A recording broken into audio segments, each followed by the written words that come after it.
समय कसरी व्यवस्थापन हुन्छ? समय त त्यो भइहाल्छ नि, किन हुँदैन र? कति समय काम? त्यसमा डेडिकेटेड बसेँ म त रात पनि नपरोस् भन्छु काम गर्नकै लागि। रात किन परेको होला भन्छु, रात परेपछि भोलि कतिखेर हुन्छ र काम गर्नु जाउँ भन्छु।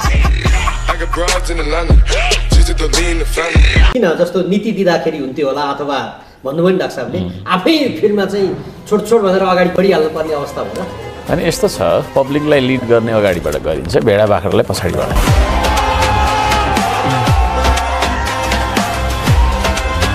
कतिले त तपाईँ नै हो मेयर भन्नुहुन्छ, अस्ति भन्दै हुनुहुन्थ्यो। होइन म त हो जस्तो लाग्छ, होइन मेरो भाइ चाहिँ हो भन्ने। आज जनतालाई बताउनुहोस् तपाईँहरूको स्टन्टबाजी चाहिँ कस्तो जेलसम्म गइरहन्छ? स्टन्टबाजी भनेको चाहिँ कस्तो, केलाई चाहिँ स्टन्टबाजी भनेको? गफ गर्ने, काम नगर्ने, पब्लिसिटी खोज्ने हो। खोइ अरूको हकमा त म अब अरूको हकमा त बोल्न सक्दिनँ, तर मैले जति काम त अरू कसैले गरे जस्तो लाग्दैन।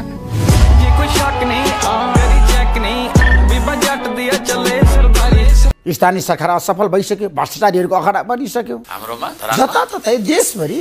खोइ धरानमा त छैन त्यस्तो गरौँ लात्ता भेट्छस् भन्ने छ मैले त। लात्ता हान्न सक्नुहुन्छ भ्रष्टाचारीलाई? घुमाएर दिन्छु कमिसन खानेलाई घुमा लात्ताले वाक्क दिने हो। क्या बात है सर, क्या बात है सर। लात्ताले हानेर पुग्छ भ्रष्टाचारीलाई?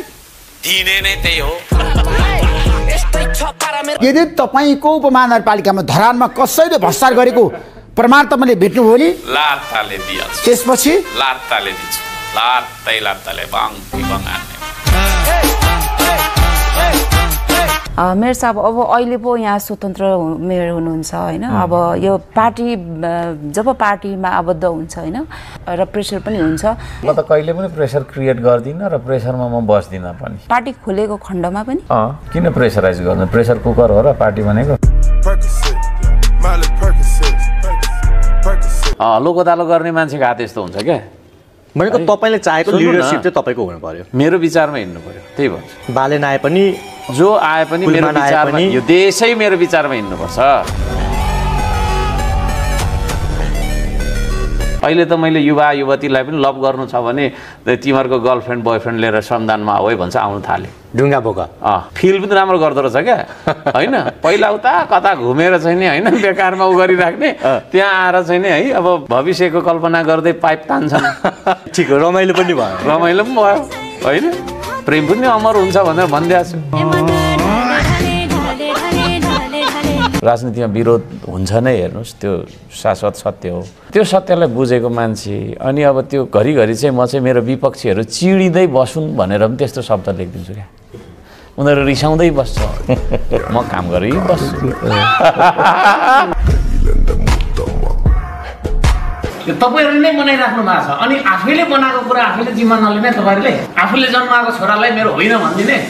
मेरो खराब पानी छ, मेरो खराब मेयर भएर चाहिँ नि बलमा बोकिन्छ, यस्तो पनि हुन्छ मेयर भन्छ। हुनुपर्ने चाहिँ कस्तो त? रातो कार्पेटमा हिँड्ने है, मान्छेलाई नगन्ने है, ए गरेर हिँड्ने, त्यो चाहिएको। म त परिवर्तन ल्याउन आएको मान्छे हो नि, परिवर्तन हुन आएको मान्छे त होइन। विरोधै गर्नु पर्दा त किन सेतो सर्ट लगाएको भन्दा भइगयो नि। मैले होइन मेरो खालको लाउनु, टिकटिके लाउनु, के भिडेको त्यो। अलिक बोलौँ प्लिज, बोल्छु बोलौँ भन्नुहुन्छ नि बोल्छु, नत्र बोल्दिनँ। म त एक्सन गर्ने मान्छे हो, बोल्नु भन्दा पनि। महिना भइसक्यो अहिलेसम्म केही भएको छैन, अनि हामी पनि अझै विश्वास गर्छौँ। अहिले विश्वास गर्नुहोस् कि गर्नुपर्छ। सर तपाईँले विश्वास लाग्दैन हाम्रो कामको? डकुमेन्ट्सले भन्छ मेयर साहब। होइन हामीले जुन काम गर्दैछौँ, हामीले काम गर्दैछौँ, तपाईँ विश्वास लाग्दैन? विश्वास लाग्छ भनेर आएको हो, त्यस्तो लाग्दैन भने त गर्नुहोस्।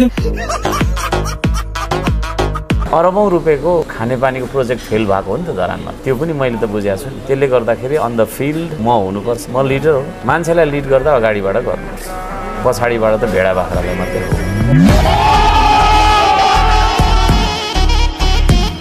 भनेको राजनीतिक दलहरूले तपाईँलाई साथ दिइरहेका छैनन्, सहयोग गरिरहेका छैनन् भन्ने त बुझियो नि यो स्ट्याटसले। त्यस अप्रत्यक्ष रूप। तर उहाँहरू न्यू खोज्नुहुन्छ भने चिन्दिनुहुन्छ तर वास्तवमै म कोही त्यस्तो आफूलाई त्यस्तो केही जस्तो मान्दिनँ म होइन कतिले भन्नुहुन्छ के चेन्ज तपाईँलाई फिल गर्नुभयो भन्नु मैले केही पनि चेन्ज फिल गरेको छु म जे थिएँ त्यही हो तर म एउटा कुरा चाहिँ भनिरहेको छु भने म परिवर्तन हुन होइन परिवर्तन ल्याउन चाहिँ आएको मान्छे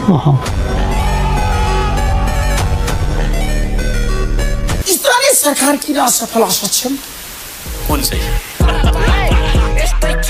स्थानीय सरकारले अब कहीँ पनि राष्ट्रपति र प्रधानमन्त्री फोटो नराख्ने 753 मै नराख्ने ठ्याक्क भन्नु चाहिँ अब अरूले के गर्छ त्योसँग म सबैको माग छ हैन अरूसँग म राख्दिन तर यस्तो छ स्वतन्त्र भनेर हेप्नु हुँदैन अर्को दलको भनेर हेप्नु हुँदैन सानो मान्छे भनेर हेप्नु हुँदैन है त्यो सानो मान्छेको सम्मान पाउनको लागि पनि आफूले पनि तपाईको चाहिँ जिम्मेवारी वहन गर्नु पर्दछ पद मात्रै ठुलोमा बसेर हुँदैन क्या काम ठुलो गर्नु पर्यो नि क्या बात है सर क्या बात है सर तपाईलाई छ नि वडा अध्यक्षले उपमेयरले राख्नको लागि दबाब दिइरहेको थियो नि त किन हटाएको भन्ने यस्तो छ फेरि दुनियाँमा हर्क साम्पाङलाई कसैले पनि दबाब दिएर हुँदैन कसैको दबाब मान्नु न त मान्दिनँ म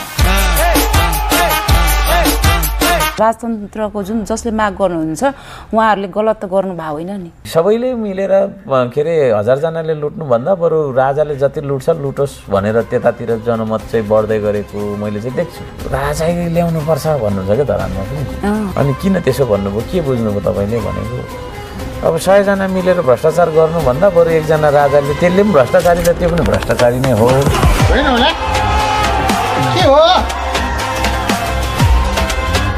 तर त्यो कार्यालय नै तोडफोड गरेर त्यस्तो गर्नु भनेको चाहिँ त्यो संकेत राम्रो देखिएन त्यो भोलिको दिन धरानमा त्यस्तै अभ्यास चला म त अर्को कुरा गरिदिन्छु त्यो अन्त म त अर्को कुरा गरिदिन्छु त्यस्तो भयो भने एक्सन लिनुहुन्छ 1 घण्टा भित्र के गर्नु हुन्थ्यो तपाईँ भएको छोडिदिनु भन्नुस् न भन्दिन त्यति बुझ्नु निलम्बन त्यति बुझ्नु निलम्बन गर्नुहुन्थ्यो सबलाई अर्को साम्पाङ अर्कै चिज हो यति बुझ्नु बालनजीको ठाउँमा तपाईँ हुनुभएको भए मलाई जति मान्छे जति मलाई सोझो देख्नुहुन्छ त्यति सोझो होइन चिज यो देशमा सबभन्दा बाङ्गो चिज कोही छ भने त्यो अर्को साम्पाङ यति बुझ्नु र सबभन्दा फेरि सोझो पानी सरल के सरल मै सरल ढुङ्गा सारो के सारो मै सरल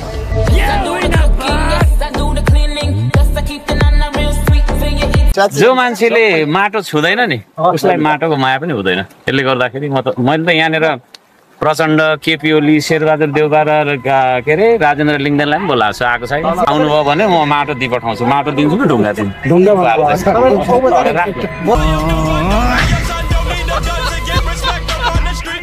आज म पहिलो पटक तमसोमा ज्योतिर्गमयमा सर्ट मात्रै लाएको छु यो गर्मीका कारणले पनि हुनसक्छ धरानका कारणले पनि हुनसक्छ तर सबभन्दा ठुलो जो मान्छेसँग जस्तरी जुन भावभङ्गीमा संवाद गर्यो त्यसको संवादको त्यो निष्कर्ष झन् सरसपूर्ण हुन्छ भनेर तपाईँकै जस्तो पोसाक लाग्यो कोट आज छैन मसँग ठिक छ चप्पल चाहिँ लाउनु भएको छैन सबभन्दा स्ट्रेन्थ चाहिँ आफूले नोट गरेको स्ट्रेङ्थ त मेरो कमिटमेन्ट स्ट्रेङ्थ हो मैले गर्छु भनेपछि गर्छु नै त्यो म 1000 चोटि फेल भएँ भने पनि फेरि 1001 चोटि ट्राई गरेर पास हुन्छु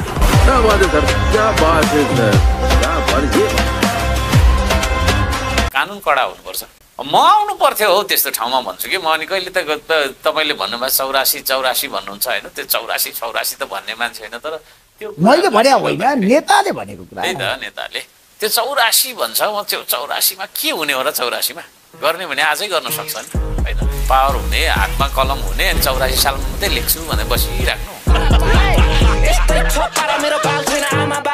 मलाई चाहिँ रिस उठ्यो भने म गीत बनाउँछु हाँस्छु तपाईले कतिजनाको बारेमा गीत बनाउनु थुप्रै छ केपी शर्मा ओलीको बारेमा गीत बनाउनु भयो उहाँको बारेमा चाहिँ बनाएको छैन कि साह्रै रिस उठाउनु भन्छ बनाउनु पर्छ